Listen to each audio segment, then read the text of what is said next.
Cape Verde. আগে এই নামটি খুব বেশি মানুষ না চিনলেও এখন পরিচিত বিশ্বজুড়ে। বিশ্বকাপের মঞ্চে নিজেদের নতুন করে পরিচয় করে দিয়েছে দেশটি। বিশ্বকাপের প্রথম ম্যাচ থেকেই কেপ ভার্দের রূপকথার গল্প যেন চলছেই।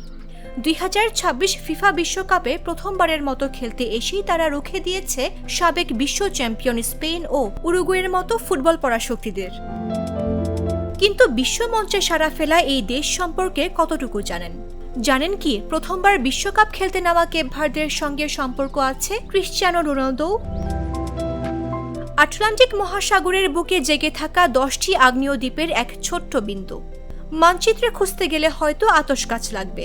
5.5 লাখ জনসংখ্যার এই ক্ষুদ্র দ্বীপ রাষ্ট্রটির ফুটবল রূপকথা এবং এর পেছনে থাকা 10 লাখ প্রবাসীর গল্প যে কোনো রোমাঞ্চকর উপন্যাসকেও হার মানায়। ফুটবল থেকে শুরু করে সংস্কৃতি ও সমাজ কাঠামো সবখানেই দেশটি যেন প্রবাসীদের এক অনন্য মেলবন্ধন। আজকের কেপ ভার্দে একসময় সম্পূর্ণ জনশূন্য ছিল। পঞ্চদশ শতকে পর্তুগিজ নাবিকেরা দ্বীপগুলো আবিষ্কার করেন।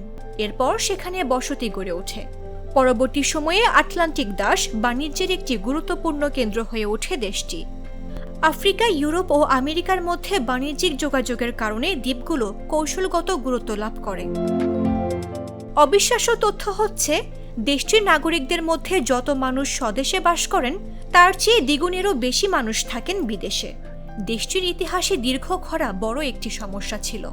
20 শতকে ভয়াবহ খরায় বহু মানুষের মৃত্যু হয় এবং বিপুল সংখ্যক মানুষ দেশ ছেড়ে বিদেশে পাড়ি জমান। ফলে আজ এমন পরিস্থিতি তৈরি হয়েছে যে কেপ ভার্দে বংশোদ্ভূত মানুষের সংখ্যা দেশটিতে বসবাসকারী জনসংখ্যার চেয়ে বিশ্বের বিভিন্ন দেশে বসবাসকারীর সংখ্যাই বেশি। প্রবাসীদের পাঠানো অর্থ দেশটির অর্থনীতিতে গুরুত্বপূর্ণ ভূমিকা রাখে।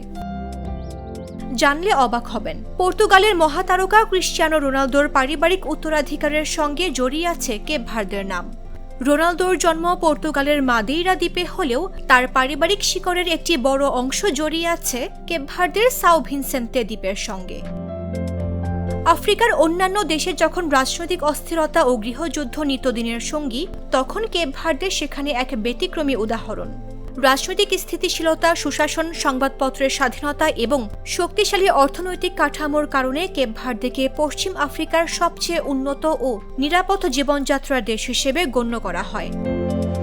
বিশ্বকাপের মতো আসরে নতুন কোনো দেশের অভিষেক সবসময়ই বিশেষ কিছু। কেপ ভার্দের গল্পও তেমনি।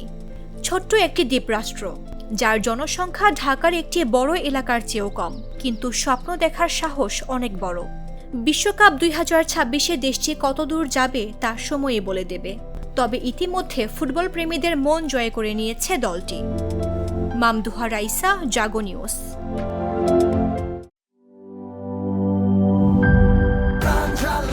প্রাণ ঝালমুড়ি, এই ঝাঁজ সেই ঝাঁজ।